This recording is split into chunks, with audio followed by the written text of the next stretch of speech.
met a gentleman called Joe. Yes, I think Joe sent me his phone number. Yeah, I sent him a DM and said, "Hey, I'd love to know more about this global school thing that you have in your profile." And he yeah. said something. What did he say? He said, "Sure," and then sent me a number, which I believe is a phone number. I haven't texted him yet. I think it's his sort of WhatsApp number. Special dude, basically like you. Um, his daughter That is can called only be the Sume. one. Got to go Highlander. Sorry. So I do that. Like when I meet a kid at school called Justin, sometimes I look at him and like, even when it's a kid, this is one of those occasions where I say something and then after the fact I think, oh. I met a Justin and I just went, there can only be one. okay, they don't get the reference. Hopefully, if they do, they're not gonna get the reference. But also like his daughter, Google tried to recruit his daughter at 10.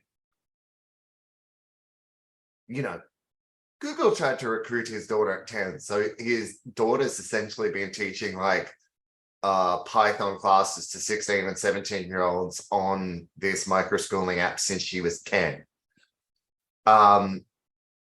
And I met some of them last night, but the kind of larger point for me is it gives me a way to keep teaching without having to be in toxically positive workplaces, because essentially I went to schools the last 2 days, and this is a school I hadn't been at in a while, and you get kids coming up to you and going, where have you been, blah blah blah.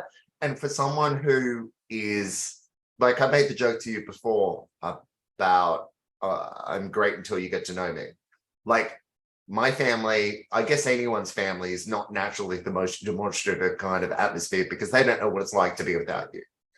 But I get a degree of validation in those school environments that I tend not to get in other elements of my life. And I was talking with somebody before I left that afternoon about toxic positivity. The idea that you stay for the kids, which is not dissimilar to being in an abusive relationship and staying for the kids. But you trash yourself in the meantime. But also my capacity to earn the consistent kind of money I need in that atmosphere is just, evaporating.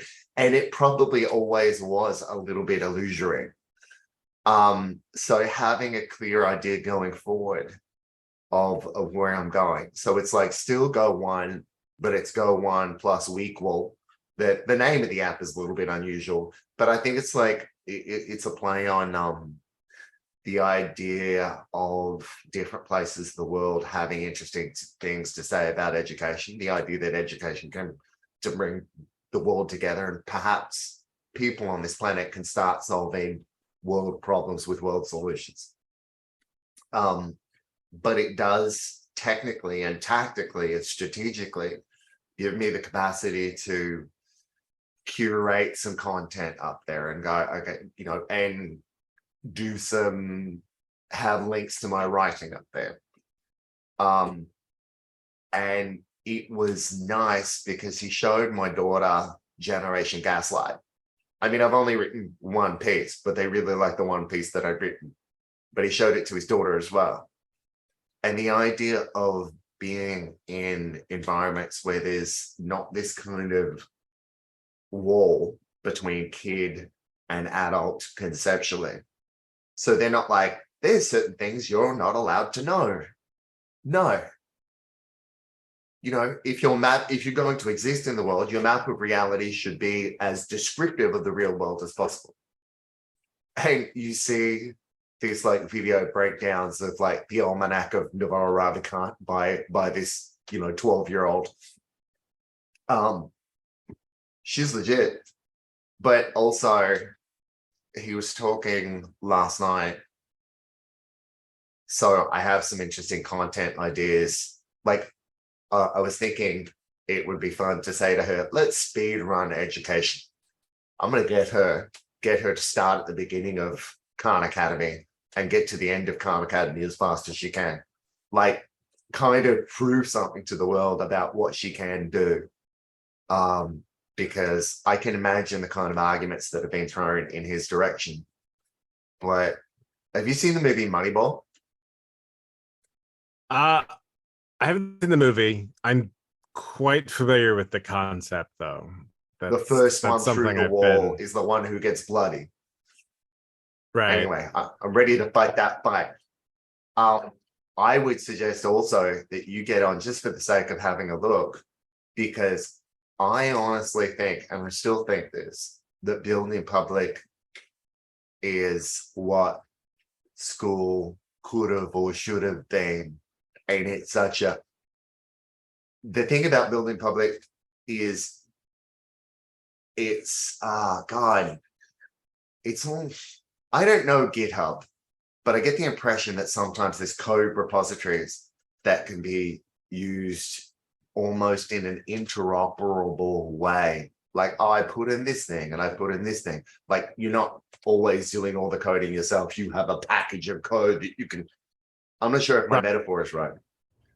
No, But, you've got it right. yeah. So a lot of code is organized into packages that do very specific things. You could pull them in. And I think there is something to be said for that.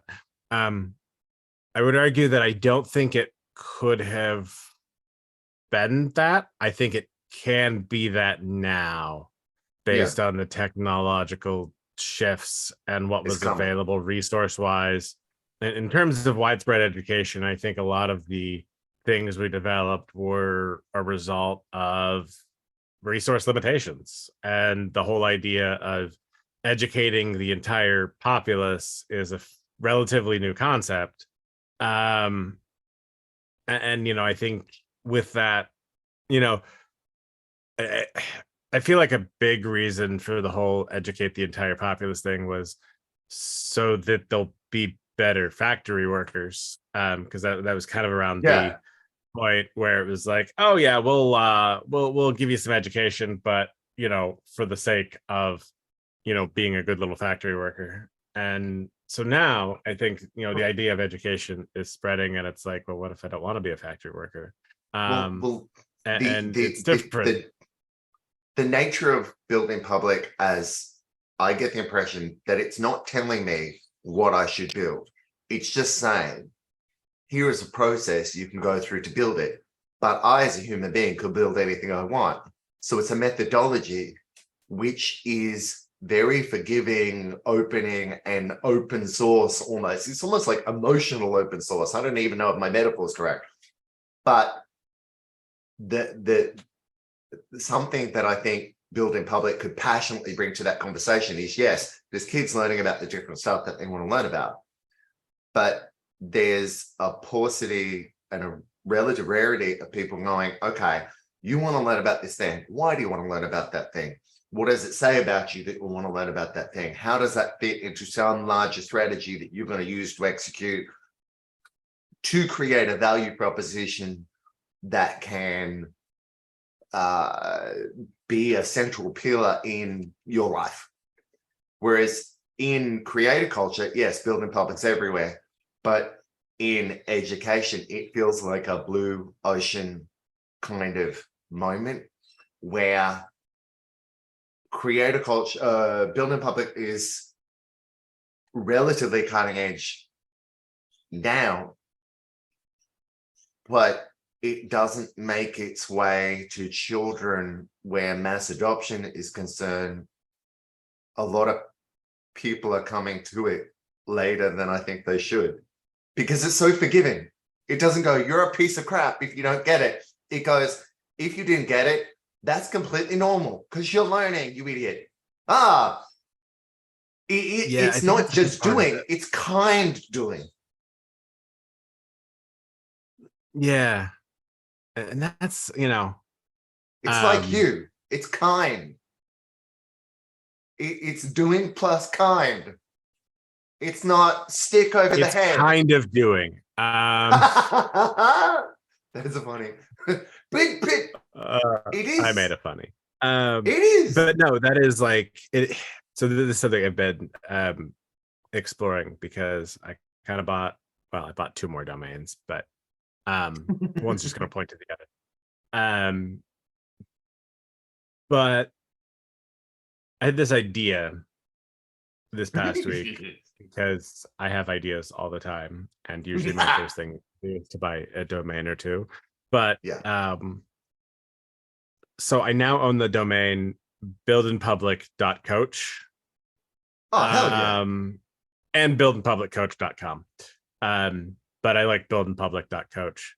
And so what I want to do with that, and I'm in the process of building it, but basically I'm taking all of my building public philosophies and distilling them down into chatbot form, to help people along this process. And I want to do this as a way to just like essentially take everything I know and do that. But one of the other ideas I had, and I'm still trying to figure out the best way to go about this, but I also want to feed it a bunch of the material from people like Arvid Kahl and Kivan Chung and all the building public creators that I follow, right? Hell yeah. And then like what I really want to do is kind of like keep it quiet-ish until the point when I'm like, okay, well, now I'm bringing in revenue and I can actually track where these various answers and responses came from and just say, hey, I've got a check for you because some of your material was helpful and that is directly applicable to my product. And so here's a revenue share of my product that you didn't even know I was building that was, related to your work and all of that, as just like a thank you for what you do. This is going to be ongoing. I think this is the true idea of passive income, of you just like putting your ideas out into the world, and they are freely accessible. And yes, like I'm doing a little bit of like scraping in a sense, but not like scraping the entire internet for my own personal gain, but as a way of like, this is carefully curated content and I selected yours as some of the best because I trust you as a source, and here's a percentage of the revenue because you're awesome. And it's a nice way to say thank you to people who are almost always such kind people. Like the greed is good Gordon Gekko bullshit of the world. Every really high flyer I've seen who executes on a high level, in my experience, is unfailingly nice.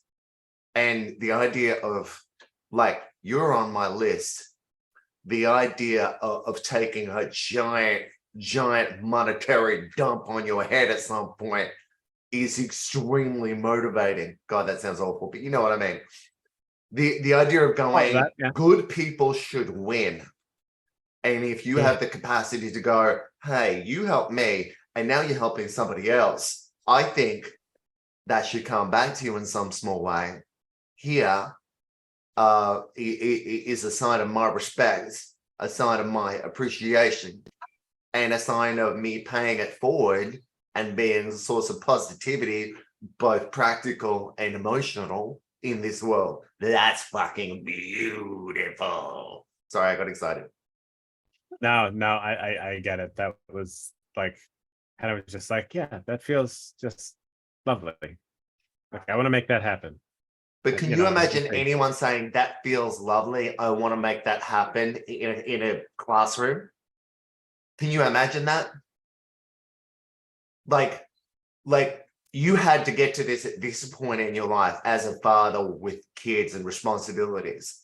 But can you imagine that emotion, that intent, that purity of intent brought back to 10-year-old, 12-year-old, 13-year-old? I think that's beautiful. I think I want to take that feeling and give it to people at the beginning of their life. Yeah. And I think that's a happy world. You should teach so much building more public purity on a there. week walk. Teach building public on a week walk. Just for kicks. Check it out and see what you think. Yeah, I mean- I started poking around it. I need to I need to Because I spend more don't think time there's on anyone that. doing it, and I'll do it with you. I'll have my profile on there. I'll do it with you because I think it could give structure to doing, an intent to doing, that doesn't externally impose somebody else's structure, but just says, look, what are your small bets going to be? Which small bets are you going to double down on? And it also immediately and intuitively connects people in that culture to other people who are already in that culture and have optimal execution already. So it cuts out the 15-year period where we have to unlearn all the shit we learned at school. Jesus, Q2D. Oh God, I'm sorry. I get it. I get a little passionate. I get a little angry. It's okay. Passion is good. My latest YouTube video was a rant on big tech practices and not letting me have access to my own shit. Oh, YouTube banned me from downloading my own videos, basically, from my server. Like, so I had a script that would like download YouTube videos, and I tried to just essentially do all of that in a batch. And it's like, nope, you're not doing that. And like, I get it, because I could have just as easily been like scraping for some random new UI or AI model. But I was only doing it that way because they don't just let me like use the API to like download my own shit. It's like, you should let me do that. It's mine. Like, I'm giving it to you, but you should also let me have access to it. Anyway, yeah, that was my rant. That also did a fantastic job with the thumbnail. That kid, I love his execution too. And I love the fact that he's had multiple little bets. I worry about him keeling over and dying, but you know, I'm going to open that now. So I've got it ready for later. Just the thumbnail is pretty incredible. I got it. I got it. I'll have it there ready to listen to once we're finished. Well done, man, because I think it matters. And I think there's a lot of people who die full and feel empty instead of dying empty and feeling full. And when the way of doing can be compassionate and doable, then the human mind says, okay, it's mine. So I was working with year ones, like 5-year-olds, and I was like, they were, you know, looking at a sheet that they didn't want to do, this couple of kids, and I'm like, if you spell it wrong, I don't care. If it looks messy, I don't care. And I told them the story about when I was a kid, I had to get the girl next to me in grade 1 to write my S's for me. And I wrote my S's back to front. They were reversed. And she used to write them for me. And I showed them the S I used to write. And I was making the point that it was almost a build-in public kind of point. And I would tell them about my grade 1 teacher called Mrs. Feeney, and Mrs. Feeney got a glue stick and she did an S, and then she sprinkled some sand over the S, and then she got me to run my hands over the S, and then from then I could write S's. But I made the point, in order to fix my S, I did it badly first, is my point. So essentially what I was saying to the, yeah. Now that in the mind of a 5-year-old leads to a different 6-year-old, leads to a different 7-year-old. Man, we're wasting lives because so many people, school's breaking people. I'm going to say it straight out now. It's real. It's real. School's breaking people, and you have an important part of the answer, but that answer is being aimed at adults, and it's not that you can't keep aiming it at adults, but there's a constituency that needs to hear it. And I'll be saying it anyway, but if you say it, you'll be saying it better and with more credibility because there's more doing, you know, and perhaps we can just say it together. I will do it all. I will Yeah. do it. I'm gonna do it all. Joe likes to yell like a pirate too.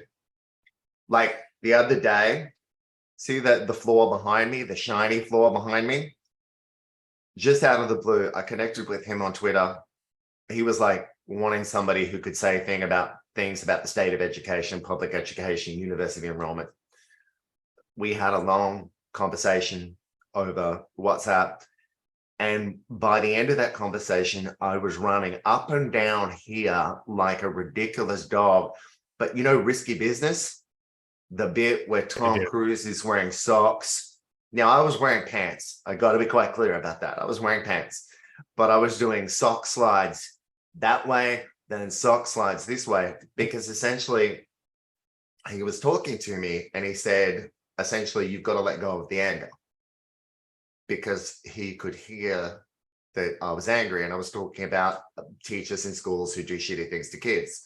And he said, you can do something that they can't do. And essentially the guts of it was empathy, is like they're doing the best they can. You're getting angry with them because you can do something that they can't do, and you can't understand why they can't do what you can do. My point is, he took that anger off my shoulders, and I've been feeling like a different person since then, because I think that anger in my public facing persona has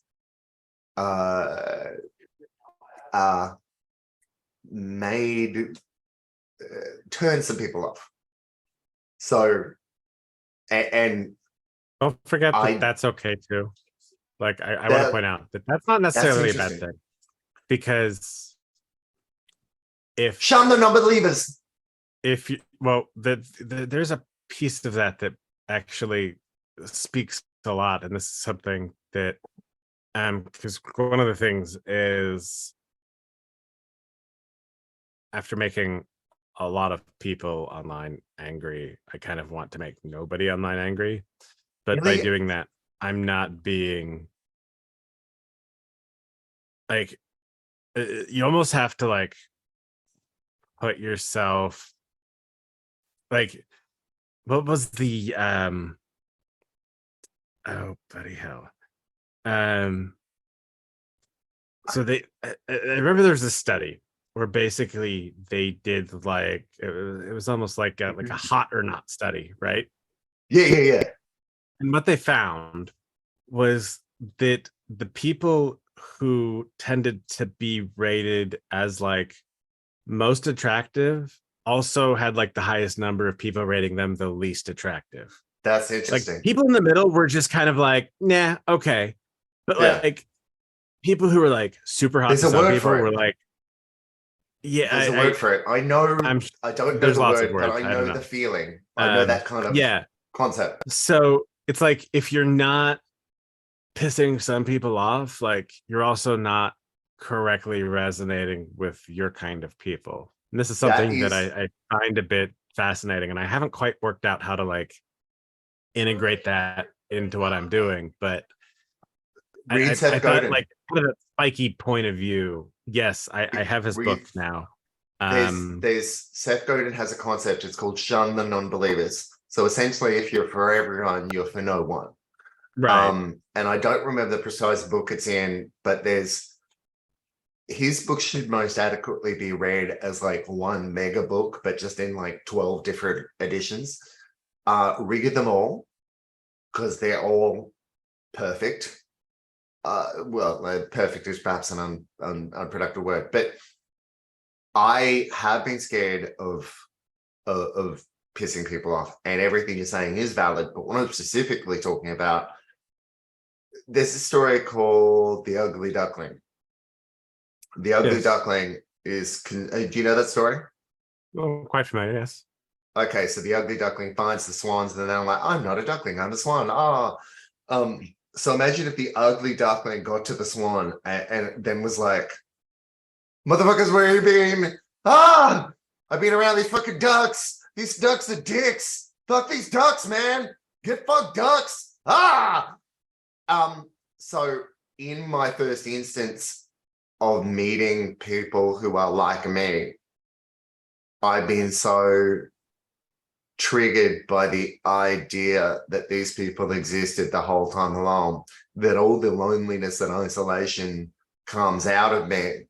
And I'm like, and now for them, that's just normal. So I end up seeming like a socially uncalibrated kind of crazy person because I'm venting to them about how broken that system is, because that system's a matter of my, and it makes me seem like someone who might not be good to hire, or might be trouble, or might be painful, because it doesn't make it seem like I'm mission focused, mission oriented. It makes it seem like I'm a fucking crazy person. And I did this with a guy called Matthew Bateman, who runs a company called, I think it's called Montessorium, or maybe that's Ray Gurn. And I sort of damaged contacts that I would otherwise have had. And I did this with Adam Robinson too. There's a guy called Adam Robinson. His Twitter is I am Adam Robinson. And when I met this man's mind, I swear to God, I felt less alone. I felt the same way I felt when I played with Star Wars figures in a dollhouse with Kerry Clayderman in grade 4. I felt like I'd met a mind that made me feel less alone. I have a feeling I could actually be slightly smart. I'm confused conceptually about saying those things about, I'm dying. But when you're around teachers who they're confident in their environment, but 85 to 90% of what they can do is procedural in nature and situational in nature, a lot of them don't actually know very much, but they execute on the program well. So what they know is what that place does, but it's like a snake eating its own tail. Like everything in their world is set up to be good at something that only matters because it says it matters. And there's one normie value proposition, which is very saleable. Oh man, it's huge. It's right in the sweet spot. It's right down the middle of the plate. Every single parent is, how do I manage my kids' social media addiction? And the simple reality is, you teach them how to create. It disciplines how they consume. It gives them context to their consumption. It gives them, it puts them squarely in the middle of employability. But people who create consume in a different way. They consume for a purpose. They consume for a reason. They consume to connect. People who don't create aren't very busy. They don't have that much to do. When they don't have that much to do, they've got to fill up some time, because once they're not filling up that time, gee, they have a lot of messy emotions to deal with, because mission disciplines emotions. I have as shitty emotions as anyone else, but I see a path. I see Go One. I see Weequal. I see Build in Public. So I think if we did Build in Public for kids together, I think it would be fun, because you and I enjoy talking shit anyway. But man, I can't pay you, but I feel like I could get you paid. And and I know that's not what motivates you, but you're on my list, and it's like a hit list, but it's like nice. So it's not like I'm going to have you rubbed out. You're on my list of people who are going to get fucked up with cash, with love, with cuddles. I think that's going to have to be a YouTube short there for, you're on my list. It's like a hit list, but nice. Dude, seriously, I get the impression, I don't know the price point of an editor, as in an editor on Fiverr, or as in like a professional editor, because when Up is editing his own stuff too. But there's a guy called Asmongold, who's a favorite favorite streamer of mine, and I know his business model is get up in the morning, play video games, Twitch stream, send Twitch stream to editor, editor edits shorts, longs, puts them on YouTube, and I think honestly all he does is just play the fucking game.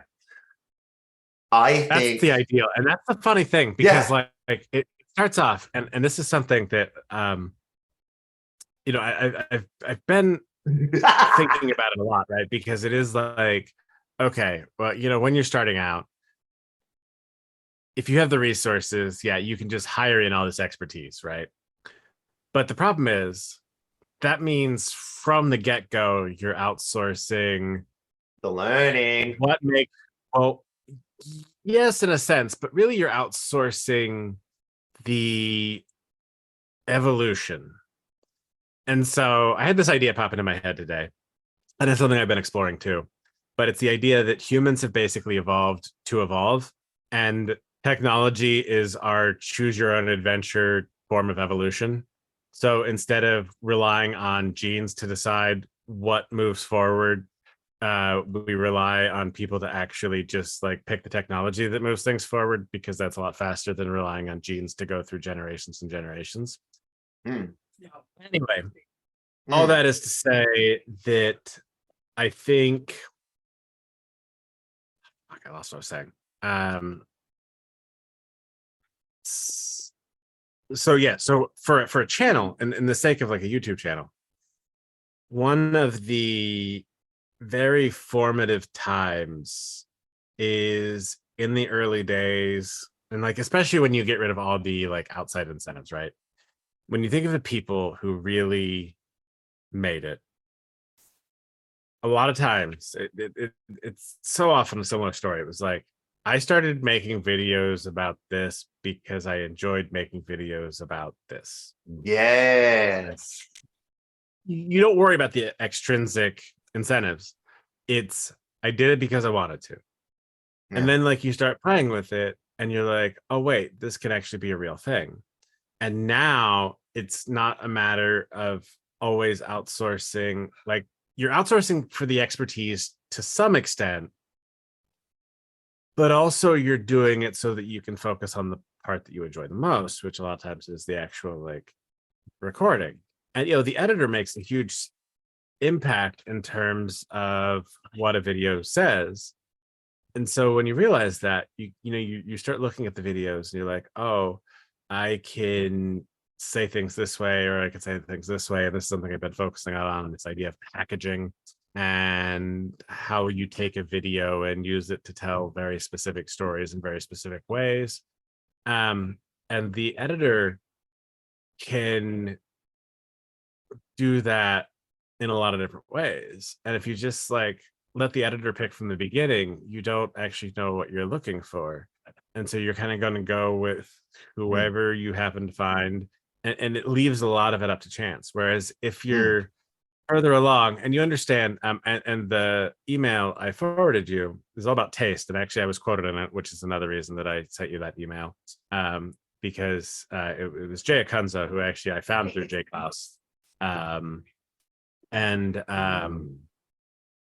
But he's talking about the idea of taste, and had asked for definitions of taste. But one of the things that he kind of boiled it all down to, which I thought was pretty brilliant, was the idea that taste is knowing what you need to add or subtract to get the result that you want. Like, so in the moment, it's like you taste it, you're like, oh, this needs this, or this needs less of this. And so you get that by doing the work and through repetition and through tasting. You develop taste by tasting. And that's how you kind of figure out how to know when the dish is ready. And I thought that was just an incredibly like brilliant way of looking at things, and not a way that I'd necessarily considered. Like it kind of talks a lot about the things that I think about, but I've never quite put it in that concise little package. I know what you're talking about. Sure. This is my favorite. Oh God, I hope this link actually works. Okay, read that. Nobody tells this to people who are beginners. I wish somebody had told me. All of us who do creative work, we get into it because we have good taste, but there is this gap. For the first couple of years, you make stuff and it's just not that good. It's trying to be good. It has potential, but your taste, the thing that got you into the game, is still killer. And your taste is where your work disappoints you. A lot of people never get past this phase. They quit. Most people I know do interesting creative work. Well, the most people I know who do interesting creative work went through years of this. We know what doesn't have the special thing that we want it to have. We all go through this. And if you are just starting out or you are still in this phase, you've got to know that it's normal. And the most important thing you can do is do a lot of work. Put yourself on a deadline so that every week, which you do, 8:47.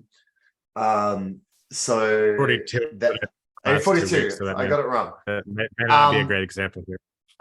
So that every week you finish one piece. It's only by going through a volume of work that you'll close that gap, and your work will be as good as your ambitions. And I took longer to figure out how to do this than anyone I've ever met. It's going to take a while. It's normal to take a while. You just got to fight your way through. So I agree with what you're saying. That's actually one of my favorite quotes. That's one of my favorites as well. I love that. Like that's cool. That's one that I'm familiar with, and it makes a lot of sense because but compare that to what happens in school. It's a lot faster than you can develop your skill. Yeah, but compare that to what happens in school. It's wrong. You're bad. Get fucked. Put that in a short, motherfucker. And you wonder why they don't want to pick up the pencil. You wonder why they want to stop writing the second they get out of the classroom. You wonder why they don't write in the real world. Fuck you. How dare you? How dare these people be so blind to what's in front of them? But I have promised somebody I would put down the anger, and I think I just picked it up there for a second. It's okay. You're allowed to pick it up here. The safe space. You know what? Like, I agree emphatically with what you're saying, and I'm struggling to take it on myself, and I feel like it's going to be easier once I get to go one job, because I won't have this underlying financial pressure / stress. I was thinking of structuring it like a pitch, like a VC pitch.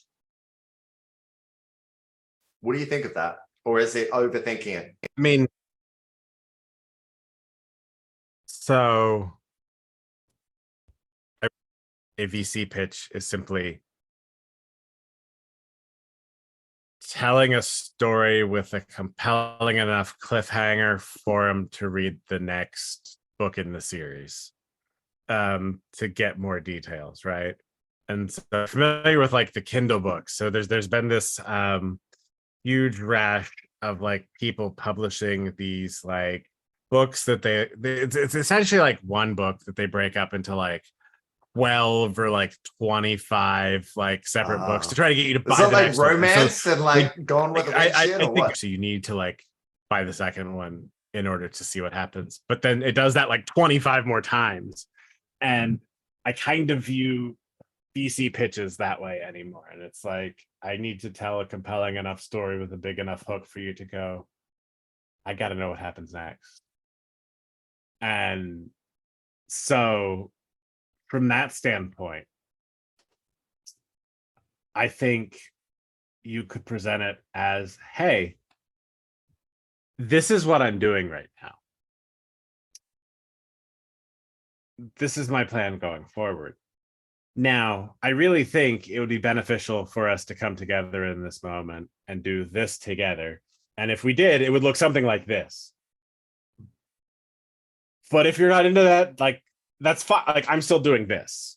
I won't have the resources. I won't have, the help in other ways. Fine. It doesn't matter. Like, I'm going to be doing this regardless. And now it's a matter of, are you with me or not? And if you're not right now, like, that's totally fine. But I thought we aligned here, and I thought I'd give you the opportunity to work together, because I feel like we align. Their core value proposition is essentially like professional development inside organizations. I feel like their core value proposition, even if they weren't interested in expanding that value proposition, would still be of interest to me, purely because learning how to be somewhere other than in a school is incredibly appealing to me. Like I've decided this is where I'm going to work. Eventually, you just get to the point where you're like, fuck it, I'm just gonna run through this wall. Doesn't matter. It ain't gonna stop me. I'm gonna do what I'm gonna do. Yeah. Well, like I've been through some I've been through some stuff, man. Some shit, like even shit I haven't told you about. Like I've been through some stuff. And at the moment, there have been times when I should have, gone to a teaching day that I didn't, because I just hadn't slept. But also, he said to me he was impressed because I'd kept going back, because we were talking about having been gaslit by other teachers. So essentially, I go to a school and I get complaints. I don't always get complaints and I don't often get complaints, but when I do get complaints, they come from a deputy. And the deputy will say, look, oh, I'm sorry about this, which kind of shows you pretty conclusively that they themselves don't take the complaint seriously, but they're passing it on to me because somebody made it and they had to pass it on. But it generally comes down to, there's no actual details on what I did. It just involved like doing something that somebody found weird. And for someone who has actually been abused, for somebody who actually knows what it's like, to have people, essentially the implication is he's different. Because he's different, he's bad.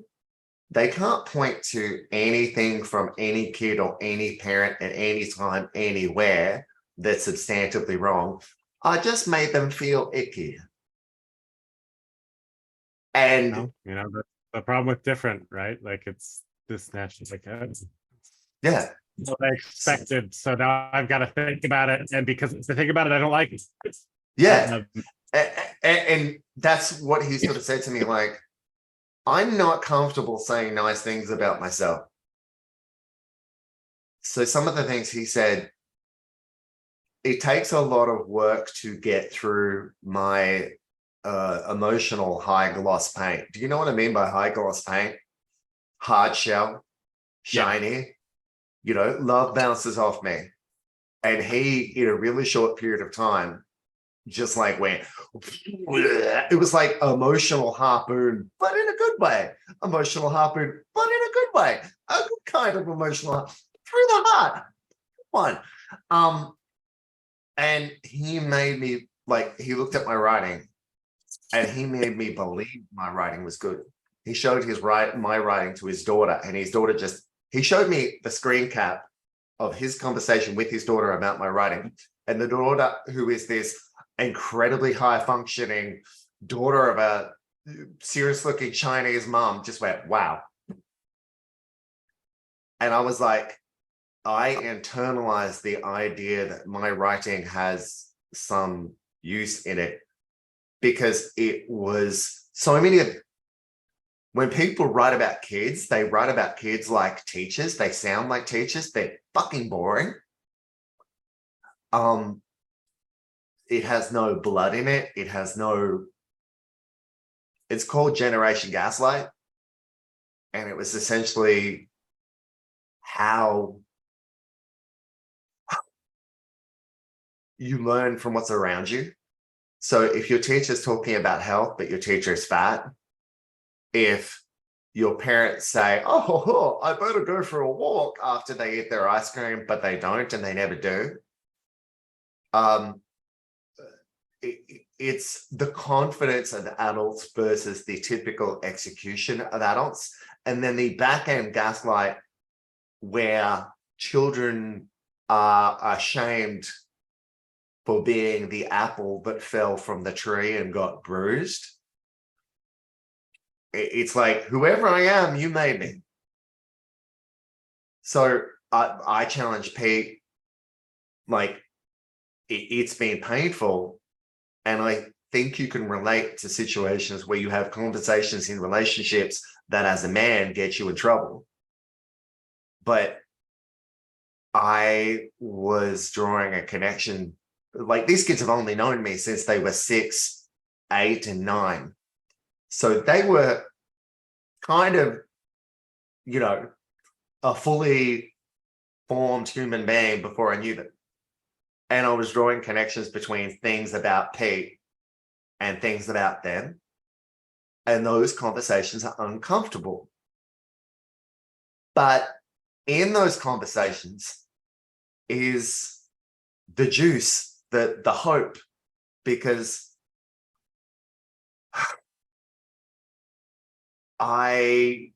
your son will execute because he's seen you execute. It is that simple. It is that uncomfortable. It is that, like, culture in the family matters, because culture eats strategy for breakfast. Culture drives doing. As much as every adult everywhere wants to pretend it doesn't. And if I behave like an addict in this house, my children will behave like an addict here. But I'm a step parent, and I've tried to do this outside in thing for the longest time, and it doesn't work. So again, we went over this. You started the right path. You don't necessarily need to like say you need to do this. You just do it yourself. Bring it into their context. Start something and bring them in and involve them. Because the thing is, it is such a snowball effect. It'll work with all. You were right with Peter. It may take longer. It's a matter of you just have to play a long enough game with it, in the sense of, hey, it's like I was just talking about, you know, with the idea of, like, you know, pitching a prospective employer, right? It's like, I'm gonna do this. I'd love for you to be involved. This is how I think you could be involved. I think this really ties into your skill sets. I see your taste here, and I would love you to apply your taste to this piece of, because I think that's what you're good at. Flattery is not necessarily a bad thing, in the sense of, hey, you're good at this. Like, can you try applying it to this thing? That part, because again, it's like you start with the work, right? Like, you start by doing it. It's not a blank page that they're starting with. Peter, it worked exactly how you said it would. Like, she didn't follow through, but it did get her. Like, I could see it, because I did it in exactly the way you said, like 2 weeks ago. And I framed it in terms of, like, you essentially said, talk about a piece of it. Start with a piece of it. Oh, we could do this. We could do, but do it in context with the screen there, and show the smallest piece of the execution. So then, instead of something that looks high altitude, looking down and esoteric, it looks specific and granular, because I've had to break things up into really small pieces, but people generally aren't good at doing that. So exactly what you said worked for Peter. I do remember, but I do appreciate being reminded about it, because just like the no hate thing. So hard. I have to remind myself of it all the time. Bullshit, seriously? Like, I have these grandiose plans, and it's like, I think in such big picture stuff, when I start to get bogged down by, like, results not going my way. And then, so you mentioned, like, I had this whole thing of, like, oh, I'm consistently publishing at 8:42 a.m. I've missed the last 2 weeks. And because I've missed the last 2 weeks, I feel guilty about missing the last 2 weeks. Yeah. And then I don't want to do it again, because now I'm like, no shit, now I got to address the fact that I missed the last 2 weeks. And I've got to do it while addressing the fact that, like, for the month of June, when I actually kind of focused on being more consistent, although I did miss a 1 week in there due to sickness, my subscribers went down by like 3, which isn't a ton. 3 people hate you. Leo, right. Like, they're not playing with you at lunchtime. Leo sucks. You but that's kind of in a good way. And the thing, oh no, and this is something too, because, like, I think about that's what she said. I think I have a I think I talked about it in a YouTube video that ended up not being the one I wanted to record. I mean, I recorded the video. I've got a couple of videos from this week that didn't make the final cut, and ended with the rant. That's the one that made the cut. But it was the idea of like, okay, the people that I've talked to who have read my newsletter and enjoy it seem to really enjoy the fact that like I do things the way I do them. And it goes back to the idea that I mentioned earlier of like, not everybody has to love you, and that's okay. Yeah. But that's really hard to internalize in reality, because it is like, I've been putting in all this work and my numbers went down. Who's the fuck's numbers go down? I see all these people like, oh, I grew my newsletter 10,000 people now this week. You've got How are your you numbers doing? somewhere. Like, you have something to lose. Well, that's like, it's like, it's just high enough that I'm like, oh, my numbers kind of matter, but that then they went the wrong direction. Like, what is that? But again, I have to zoom out and I've got to like really think about this. But I've been thinking about this whole thing a lot, because it is very long-term thinking, but I have to push myself to do things in smaller pieces in the moment. And so when you're trying to bring new people in, and I've been doing this for years now and I'm still struggling with this. So when you're bringing someone in new, you have to bring them in small, you have to bring them in repeatedly, and you have to bring them in a way that builds up confidence to do the next thing. Because like once you start that momentum, that's what truly matters. And once you start seeing the number, like with YouTube, it's not that hard because my numbers have been going up pretty consistently, and to a level that I'm actually like ahead. Like, so Up said, we want to be at 100 subscribers at the end of 3 months. That's the end of this month. I'm already at 92. I'm feeling good about that. I was actually hoping to hit 100 by tomorrow. I don't think that's going to happen. But that's okay. I'm still well on track for the target. I've got something for you that will fix everything. Look at this. Now, I meant to give you something, Seth Godin, but this came up and I've chosen to accept the serendipity of it.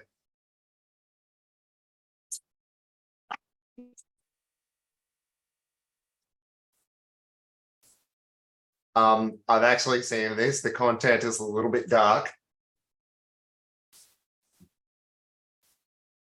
Why is my own? It's really funny.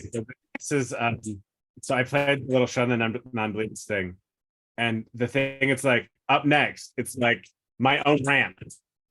I put my own video up next for me to view, which is interesting. Now I'm gonna give you the one I actually intended to give you.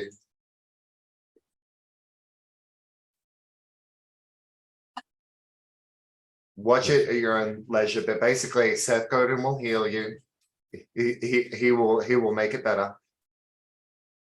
I firmly believe that. Like, it is a good thing that someone saw your stuff and went, not for me, because the people who are still there are more committed and more real. You should, because your original thesis. I'm distilling naughty. Feeling naughty? Right? Did you say feeling naughty? I'm feeling no, naughty. No. That is not what I said. It's funny. Damn it! No, I said I'm distilling my audience. So I'm taking the low concentration audience and distilling them down into a smaller, more potent audience. And then I'm going to age it 10 to 12 years. I'm going to have a nice scotch. It's going to be lovely. Just takes time. You're gonna get to the point where you're gonna be like, at Leo Guinan for the next month. The most interesting reply to my tweets will get my YouTube revenue for a month, and it's gonna be huge. I did have to love the fact. So again, instead of going back to Jen Strout, she replied to that Mr. Beast tweet and was like, "Don't mind me. I'm just here to boost my own engagement numbers." replying to the big number tweets, right? Like I'm like, I was gonna ask him. I like that. It's kind of offensive. I know he paid a lot of money. I think he paid like $8 million to the. There's one OnlyFans content creator that he paid like $8 million to, and I wanted to ask him what he got for his money. And then I was like, little too much. I don't want Mr. Beast to block me. No, they make a YouTube video. I got blocked by Mr. Beast. And that's also called fame jacking, which is a total thing. I got blocked by somebody from Founders Fund. Do you know Keith Raboy? Oh God, yeah. Yeah. I got blocked by him because I called him the Malibu Barbie of side hustles. He didn't like that. Appreciate that. Because you know that thing when a VC goes, well, because this, you know, the reality distortion field, like Steve Jobs, they just got to the point where they were like, I can just put on the turtleneck and I can be good at anything, because none of these people have anyone who tells them they're wrong, because they're billionaires and people are always asking them for money.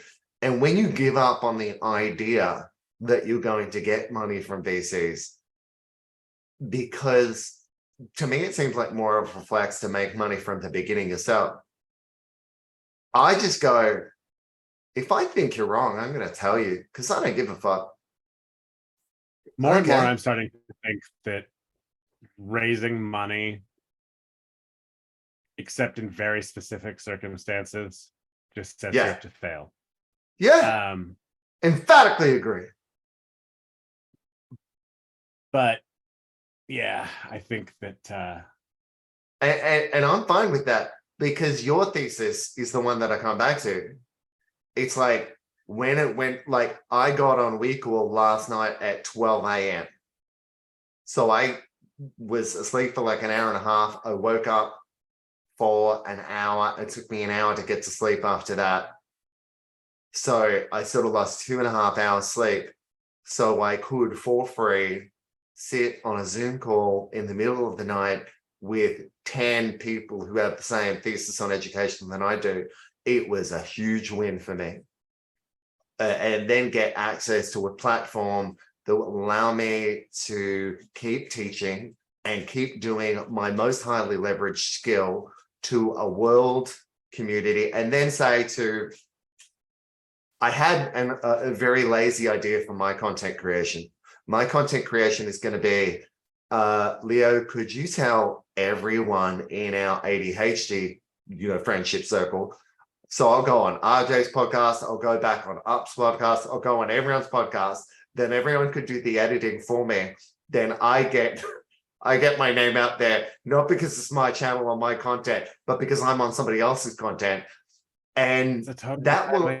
That's how the majority of, like, there's so many people that make their name by only going on other people's platforms. Yeah. I'm kind of a weirdo in this sense that, like, I'll do that and I will happily go on anybody's podcast anytime, talk about anything, almost to a fault, where it's like, oh, you want to talk about this one thing that I've read something about?